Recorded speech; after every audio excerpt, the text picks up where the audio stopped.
चीन की सेना ने हमारी सरहदों में कहां तक कब्जा कर लिया है और हमारी कितनी जमीन हड़प ली है।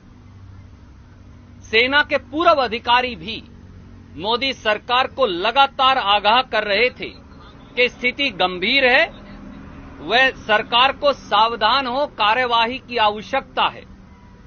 मगर लापरवाह और नाकाम सरकार अपने राजनीतिक जलसों, चुनावी लड़ाइयों, विपक्ष की सरकारें गिराने के षड्यंत्रों में व्यस्त रही और सीमा की सच्चाई देश से छिपाती रही।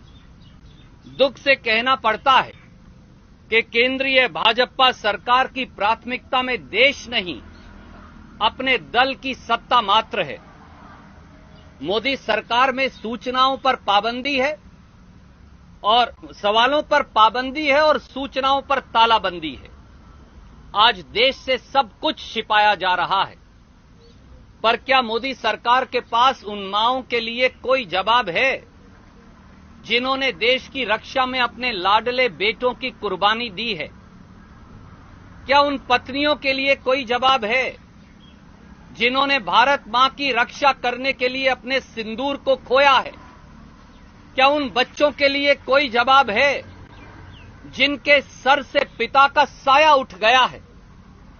सच्चाई यह है कि देश की हुकूमत चेताए जाने के बावजूद आंखें मूंदे रही और गलवान घाटी में सैनिकों की शहादत के वाकये को होने दिया।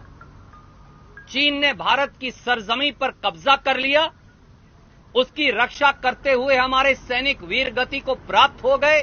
हमारे शहीदों में शहादत को सलाम करते हुए भारतीय राष्ट्रीय कांग्रेस की ओर से हम फिर दोहराते हैं कि राष्ट्रीय सुरक्षा व देश की भूभागीय अखंडता के हर मुद्दे पर देश के 130 करोड़ नागरिक सरकार के साथ हैं और खड़े हैं, पर मोदी सरकार को देश को विश्वास में लेना होगा। प्रधानमंत्री श्री नरेंद्र मोदी जो बात बात पर ट्वीट करते हैं, आज देश के सामने आकर मोदी जी को सच्चाई बतानी होगी कि चीन ने हमारी सरजमी पर कब्जा कैसे किया, हमारे 20 सैनिकों की शहादत कैसे हुई। मौके पर आज की स्थिति मोदी जी क्या है? क्या हमारे सैन्य अधिकारी और सैनिक आज भी लापता हैं? हमारे कितने सैन्य अधिकारी व सैनिक गंभीर रूप से घायल हैं और जीवन मरण की लड़ाई लड़ रहे हैं? चीन ने हमारे कितने हिस्से पर और कहां कहां कब्जा किया है? इस पूरी स्थिति से निपटने के लिए मोदी सरकार की नीति और रास्ता क्या है? आगे बढ़कर इन सवालों का जवाब मोदी जी को देना होगा। जैसा श्री राहुल गांधी जी ने कहा कि पूरा देश एकजुट है, देश व सीमाओं की रक्षा को लेकर और सरकार के साथ खड़ा है, पर अब जिम्मेवारी, अब कसौटी, अब इम्तिहान श्री नरेंद्र मोदी जी व मोदी सरकार का है कि वो देश और देशवासियों को विश्वास में ले। कोई प्रश्न आप पूछना चाहें तो स्वागत है। दिग्विजय सिंह जी ने एक ट्वीट को कोट करते हुए उन्होंने कहा कि क्या ऊपर के निर्देश से जो सैनिक गए हैं वो सेहत से गए थे और क्या इस वजह से कैजुअलिटी हुई है? आदरणीय मित्र, मैं केवल सब देशवासियों को एक ही बात कहूंगा, आज भारत मां पर संकट है, आज देश के ऊपर संकट आया है। हमारी सरकार की नाकामियों और खामियों के चलते, चीनी सेना के दुस्साहस के चलते 20 सैनिकों की शहादत हुई, सैन्य अधिकारियों की शहादत हुई और बाकी की परिस्थिति सरकार स्पष्ट करने के लिए प्रधानमंत्री और रक्षा मंत्री सामने आकर देश को विश्वास में लेने से गुरेज कर रहे।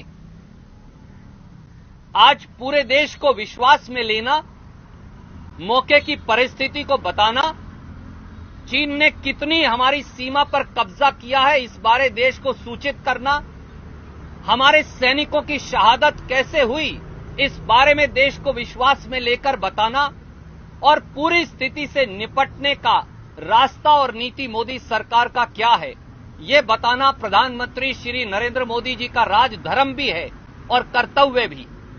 आज इन सवालों का जवाब प्रधानमंत्री जी को देश को विश्वास में लेकर देना चाहिए और कोई और भटकने की बात करनी ना चाहिए और ना करने की आवश्यकता।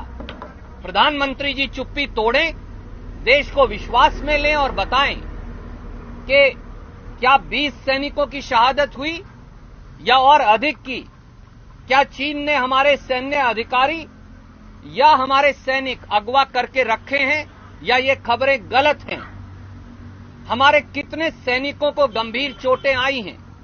हमारी कितनी सीमा पर, हमारी कितनी सरजमी पर और किस किस जगह चीन ने कब्जा कर रखा है? और सरकार इस पूरी स्थिति से निपटेगी कैसे? मोदी जी, चुप्पी से काम नहीं चलेगा, सामने आना पड़ेगा।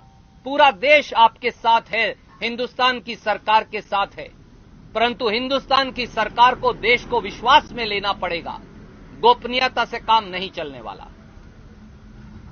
कोई और प्रश्न आप पूछ सकते हैं? सुरजेवाला जी, 10 दिन हो गए लगातार पेट्रोल डीजल के दाम बढ़ रहे हैं, करीब 6 रुपए बढ़ोतरी पेट्रोल और डीजल पे हो गई है। तो कांग्रेस विपक्ष में है, ऐसे में जो धर्म विपक्ष का होना चाहिए कांग्रेस क्या उसको निभा पा रही है? कल भी श्रीमती सोनिया गांधी जी ने पत्र लिखकर प्रधानमंत्री श्री नरेंद्र मोदी जी से कहा था और कल 9 दिन लगातार हो गए थे लगातार पेट्रोल और डीजल के दाम बढ़ते हुए। अब लगभग 3 लाख करोड़ रुपया पिछले 3 महीने में पेट्रोल और डीजल के दाम बढ़ाकर मोदी सरकार ने अतिरिक्त जनता की जेब से वसूली की है। ये समय वसूली का नहीं। एक तरफ कोरोना महामारी की जंग और दूसरी तरफ हमारी सीमा पर पैदा हुई विकट स्थिति। ऐसे में जनता पर बोझ डालना क्या उचित है?